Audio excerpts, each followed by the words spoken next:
మిత్రులారా, ఇప్పటి వరకు అమేయ కృషి వికాస కేంద్రంలో ఉన్న రకరకాల కాయలను చూపించడం జరిగింది. అందులో 3 కేజీల కాయను 4 కేజీల కాయలను కూడా చూపించినాము. దీన్ని గోలీ మ్యాంగో అంటారు. మనకు దక్షిణాదిలో తమిళనాడు అట్లనే కర్ణాటకలో ఈ కాయను ఇట్లనే దీని మీద గీతలు గీసేసి పచ్చడి ముక్క నరకకుండా పచ్చడి పెడతారు. ఆ పచ్చడి కూడా చాలా బాగా రుచిగా ఉంటుంది.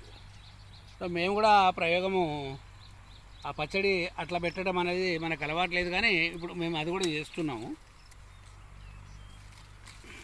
గోలీ మ్యాంగో, ఈ గోలీ మ్యాంగోలో మరొక వెరైటీ కూడా ఉంది. ఎప్పుడు ఏడాది పొడుగుతా కాపు వస్తుంది.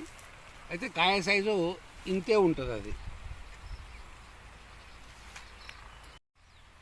కాయలు చూస్తే చాలా ఎక్కువ కనబడుతున్నాయి, కానీ చూస్తే అన్ని పితుకు అంత కాయలు. ఏ కాయ కూడా 50 గ్రాములు నిండదు. గ్రేప్స్ లాగా కనబడుతున్నారు. గ్రేప్స్ ద్రాక్ష పళ్ళ గుత్తుల్లాగానే కాపు కూడా వీటిది అలాగే వస్తుంది.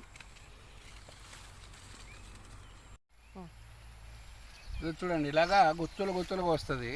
అంటే మనకు ద్రాక్ష పళ్ళ గుత్తుల్లాగా కాయటం దీని అలవాటు. అదే పెద్ద పెద్ద కాయలే ఎందుకు, ఈ చిన్న కాయ కూడా ఉండాలి అనేసి ఈ మొక్కను వేసుకోవటం జరిగింది. ఇప్పుడు పచ్చడి పెట్టిన తర్వాత దీని రుచి ఇది చూడటానికి ఉంటుంది.